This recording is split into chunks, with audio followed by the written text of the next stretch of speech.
Welcome everybody, this is Thomas speaking, your vacation rental and holiday home expert in Croatia.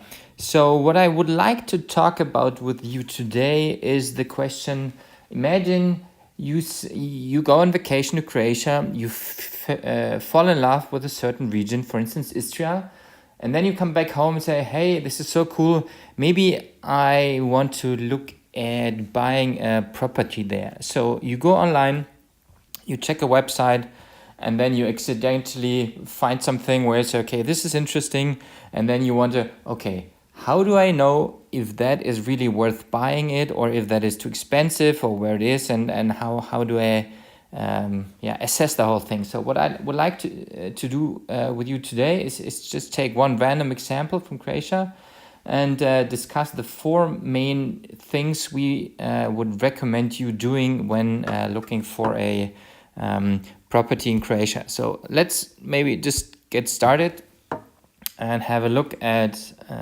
our favorite region, the Opatija Riviera in Istria, Kvarner Bay. So this is where I prepared a property. So let's have a look.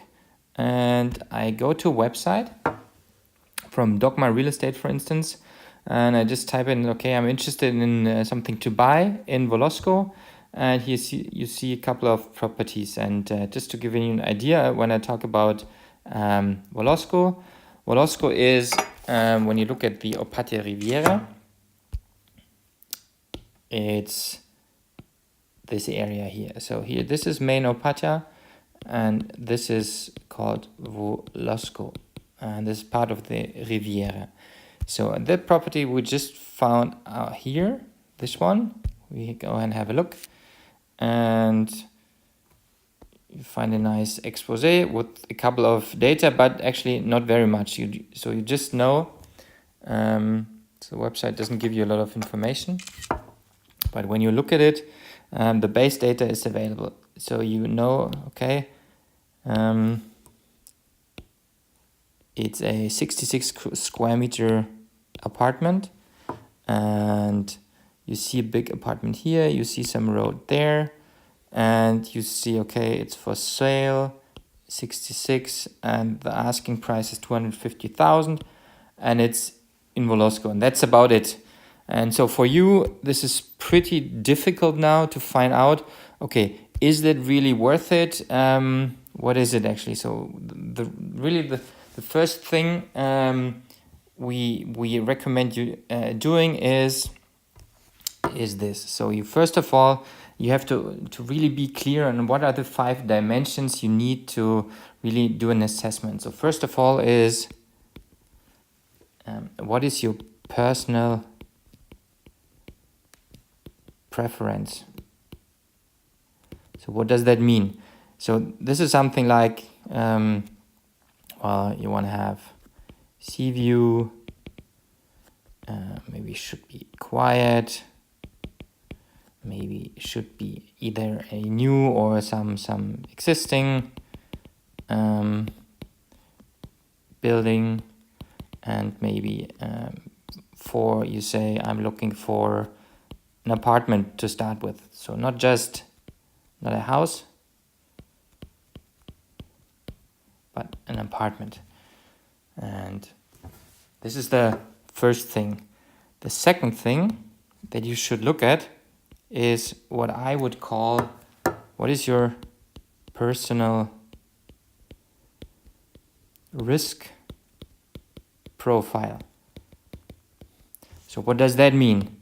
So saying you're sitting somewhere in the US or in the UK or somewhere else in the world, and then you say, okay, I'm really fond of Croatia, I really would like to invest there, but first of all, I really want to have a safe bet.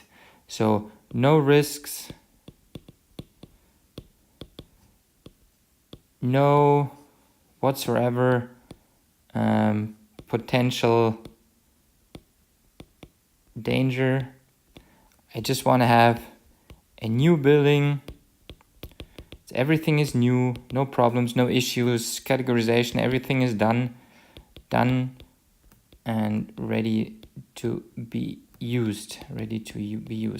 So this is what I would call a profile risk, your personal risk, and as a matter of fact, this can be either high. So your risk profile is play it safe, which probably means your yield is not low, but is lower than if your risk profile is you go for a high return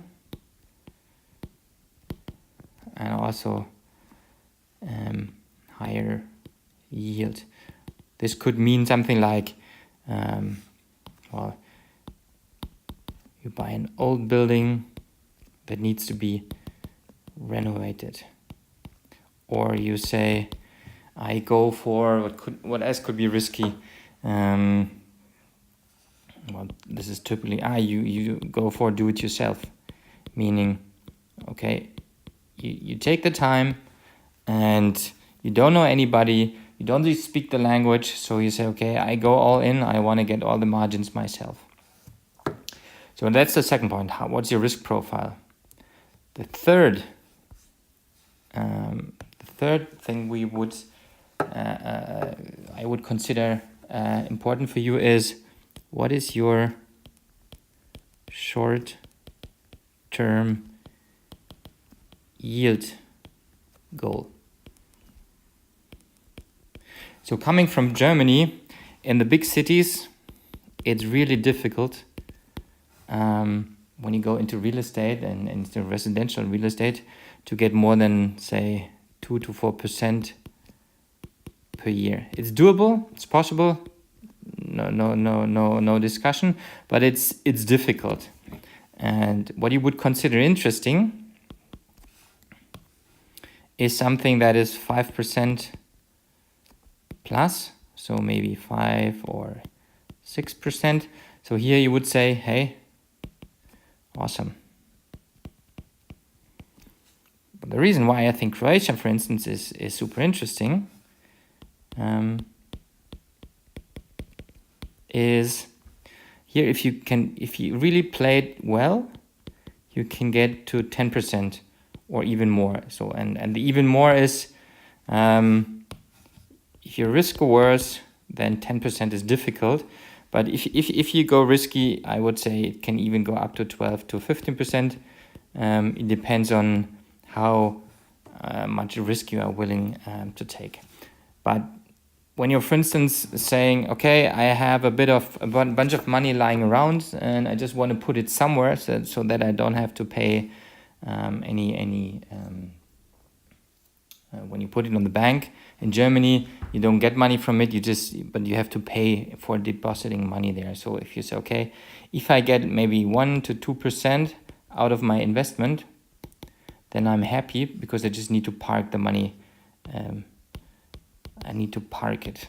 So long story short, what I want to say is the short-term yield goals are very important to define whether or not an asset you're looking at, a property you're looking at is worthwhile investing. So the next one is 4 out of 5. What is the long-term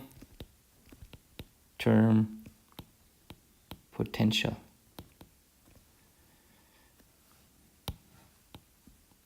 The long-term potential. So this is, so you might ask, okay, so what does it mean, long-term potential? So long-term potential is the question, how much do I believe will the value of my property increase?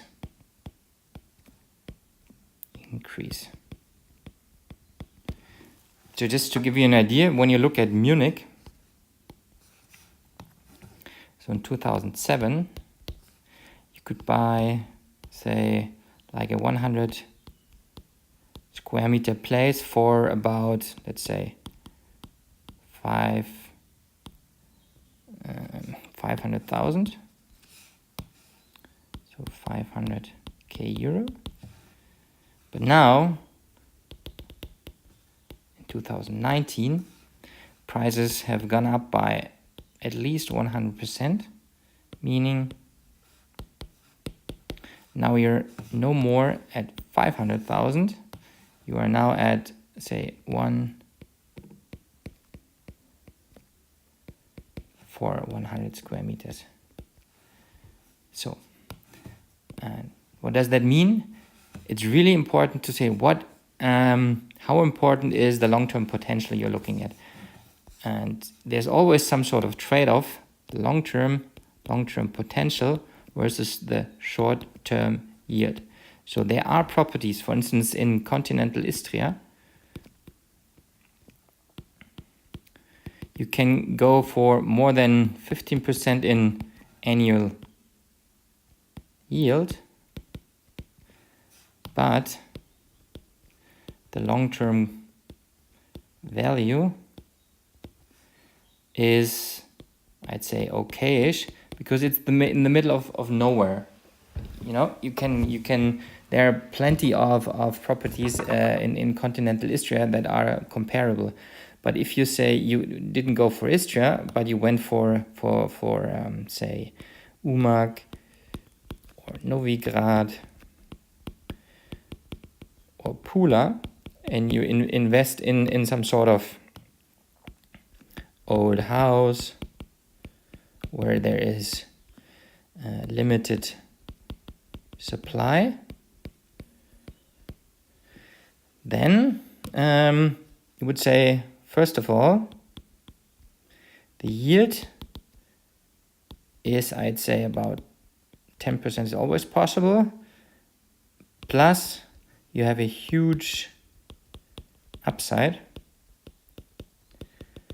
because of the limited supply and the traditional old houses, which cannot be added like new houses. There's a big, much more potential for the long-term potential value going up. So long story short again, here the fourth point is the long-term potential. And the last one,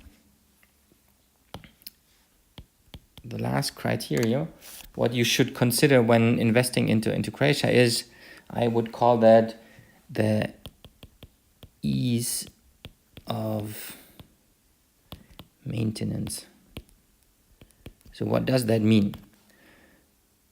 First, you need people to take care of your place. Then you need professionals or craftspeople to take care of your place when something happens, when you have to renovate or remodel. You need something like architects, engineers, or lawyers to do some background checking of your properties. So this means with ease of maintenance, all I would like to say is that watch out. When you look for property, it should be easy for you to get these people, have access to craftspeople, and know who to talk to. Then you should have some sort of language a tool or helper or translator who can help you with all the language if you invest in a country that does not speak the language you're speaking. So the easier this is, so 0.5, you could say it like this, ease of maintenance, that the easier it is to maintain your building, the more fun you will have. So And these are the 5 criteria. So if you want me to repeat them, it's first of all, what's your personal preference? Second, what is your risk profile? Third, what is the short-term yield you're going for? 4, what is the long-term potential? And 5, ease of maintenance. So when you have all these things together, then you can make some sort of grading and say, okay, you say on a level from 1 to 5, how would you rate each dimension here? And you can come up with a score, and you can say, okay, only if I have like a 4 or a 5 in this score, then you can say, yes, this is where I would like to invest. So let's go back to this property. So here, for instance, when we look at the gallery, it seems to be a building that is somehow, I know it, I will tell you later, but when you look at it, from the outside it looks quite nice. From the inside, okay, there's quite a bit of renovation to be done. This is old furniture, this is a kitchen you probably don't want to use yourself, and you probably don't want to give it to tourists. So there's quite a bit of work to do. Also, the bathroom doesn't look quite nice, maybe a little dark, but here this looks quite nice, and it should be at least in the first or second floor of the building. So when we go into Google Maps, I can show you where it is. So here is Opatya. This is where Volosko is, and the building we've been talking about is this one here. Let me show you. It's this, and probably it's on the building on the first floor, or maybe here, or maybe up there. So, and when you look at it from the outside perspective, it's really nice, because you go here and you go there, and you're no, wait, that was not correct. You go here, and then you go down here, and you are here by the beach. Here you can go. Here you can go swimming. You just go here, then you have a supermarket here,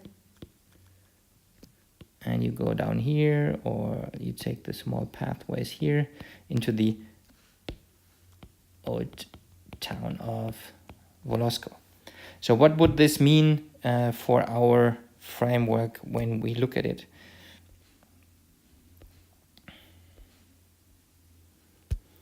So we had these categories. So let's have a look how we would assess this thing here.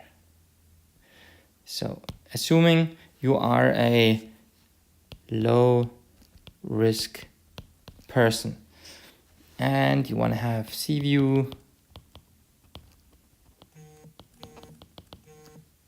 and high yield, that's you.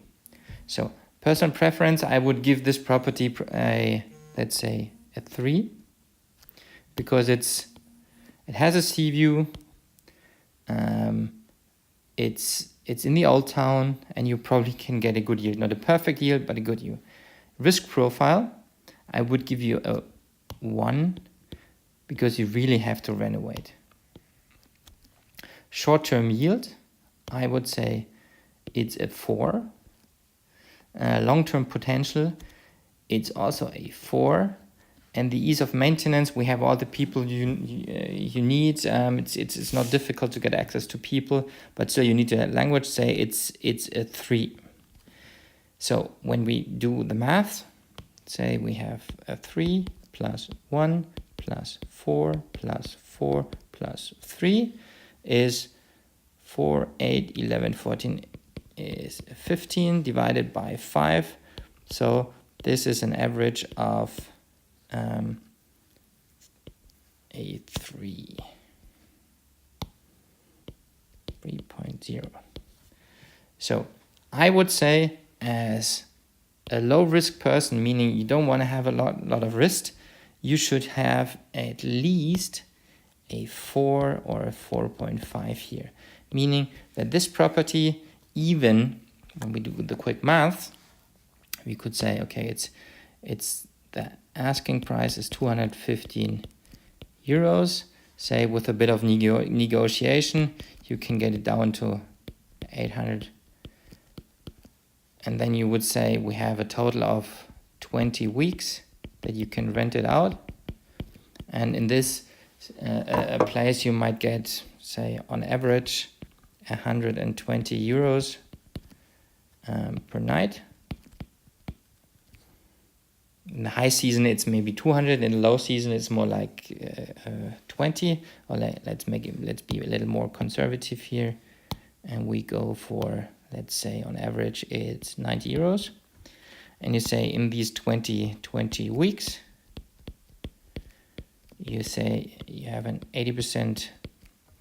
80% of the time you are sold out.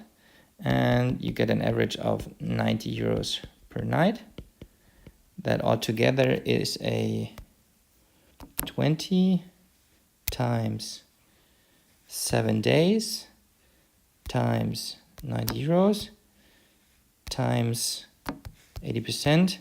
So it's plus or minus a 10,000 euro property, 10,000 euros in annual return. So this would, assuming you would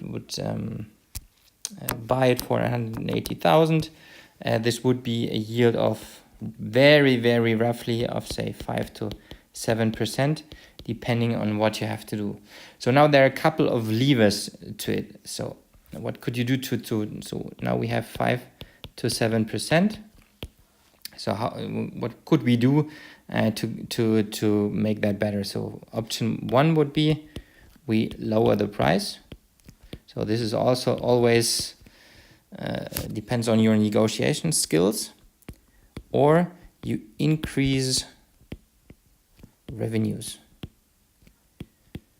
And increasing revenues could mean A, you get more nights, which is always possible. We'll talk about some tricks and things in other videos, booking, Airbnb, etc. Or B, you charge more euros per night. And if you want to do that, you have to go into renovation. So, long story short, when you are a low risk person, this is a property that is not 100% riskable. It's doable, it's interesting because the location is really awesome, but there's really quite a bit of work to be done. When you say, hey, my target yield, because otherwise I'm losing money on the bank, is, say, 2 to 3%. This could be a worthwhile investment. Why? Because you make, say, on average 6%. You need to have 3%. So this gives you an upside of 3%, which you now could say you either hire somebody to run the place for you, or you do it yourself and you gain these 3%. So that's about it. So key lessons learned. or key takeaways that I would be really happy if you took them. First, do your homework,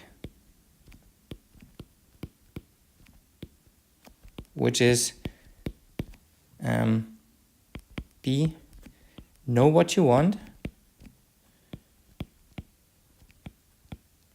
or what you're optimizing on, and C, dive into the research, meaning what we just did, this exercise, do it a little more closely, or just send us an email and we can surely help you do that. So how can you do that? Just send me an email to thomas.langewerk@stylondo.com. I'd be happy to help. Any questions or any questions you might have, just let me know. Or what you could also do, you can join our Slack group. You find it on stylondo.slack.com, and this is our Q&A community. It's for free. Just go online and ask any questions you want. We have all the experts for real estate investing, for Croatia, real estate, Italy, Austria, Germany, you name it. So that's also something you can just have a look. Send me an email to thomas.langberg@stylondo.com, or join our Slack community under stylondo.slack.com, and we are very happy to help you any further. Thanks for listening, and I hope I helped you a little bit further, and looking forward to welcoming you to the next session. Talk to you soon, Thomas.